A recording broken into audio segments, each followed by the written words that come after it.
மே 4ஆம் தேதி வாக்கு எண்ணிக்கைக்கு பிறகு ஆளுநர் மாளிகையில் முத்துவேல் கருணாநிதி ஸ்டாலின் குரல் ஒலிக்கும். நிச்சயமாக முதல்வராக பதவியேற்பார். திருவொற்றியூர் தியாகராஜ சுவாமி வடிவுடையம்மன் கோவிலில் அமைச்சர் சேகர்பாபு பேட்டி.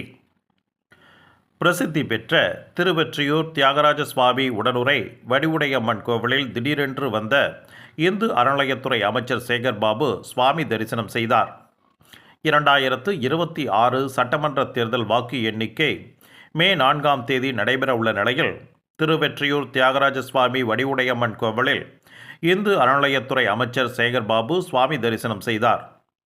வாக்கு எண்ணிக்கைக்கு இன்னும் 4 நாட்களே உள்ள நிலையில் அவரது மனைவியுடன் சுவாமி தரிசனம் செய்ய வந்த அவர் கோவிலில் உள்ள விநாயகர், முருகர், பைரவர் மற்றும் தியாகராஜ சுவாமி ஒற்றீஸ்வரர் சன்னதியில் நின்று மனமுருகி பிரார்த்தனை செய்தார். அதன் பின்னர் வடிவுடையம்மன் சன்னதிக்கு சென்று மனமுருகி அம்மனை வழிபட்டார். கோவில் வளாகத்தில் ஆஞ்சநேயர் சன்னதி உள்ளது. முன்னாள் முதலமைச்சர் ஜெயலலிதா அவர்கள் இக்கோவிலுக்கு வரும்போதெல்லாம் ஆஞ்சநேயர் முன்பு நின்று மனமுருகி வேண்டுவார். அதேபோல் அமைச்சர் சேகர்பாபு இன்று மனமுருகி ஆஞ்சநேயரை வேண்டி வழிபட்டார். அப்பொழுது சிறுமி ஒருவர் அமைச்சர் சேகர்பாபுவை தாத்தா என்று கூப்பிட்டவுடன் அந்த சிறுமிக்கு கை கொடுத்து என்னம்மா சொல்லுமா என்று அவர் கேட்டார்.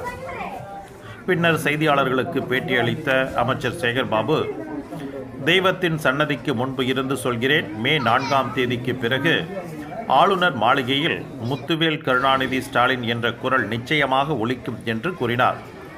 2வது இடம் யார் பிடிப்பார்கள் என செய்தியாளர்கள் எழுப்பிய கேள்விக்கு அவர் பதிலளிக்க மறுத்து சென்றார். தெய்வ சன்னிதானத்தில் என்று சொல்லுகிறேன். அது ஏற்கனவே உறுதி செய்யப்பட்ட ஒன்று.